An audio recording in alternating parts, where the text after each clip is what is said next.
జక్కయ్యను తగిలాడు.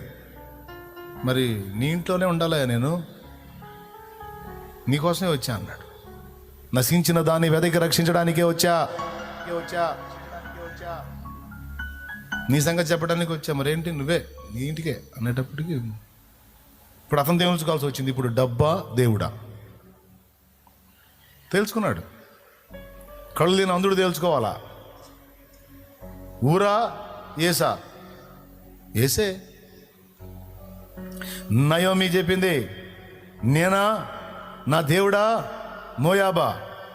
చెప్పే లైఫ్ కావాలి నీకు. ఒకవేళ రూతు మోయాబునే కోరుకుంటే వార్పా పోయినట్టు అడ్రస్ లేకుండా పోయేది.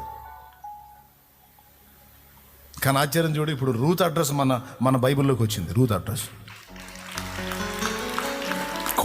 కోట్ల మంది ప్రజలకు వచ్చేసింది, తరతరాలకు వచ్చింది.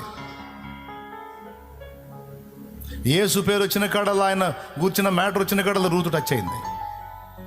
ఒకవేళ నయోమిని విసర్జించి, దేవుని విసర్జించి, ఒకవేళ మోయాబే కావాలి, మోయాబులో పెళ్లి కొడుకే కావాలని పోతే ఓర్ప పోయినట్టు రూతు కూడా అడ్రస్ లేకుండా పోయేది.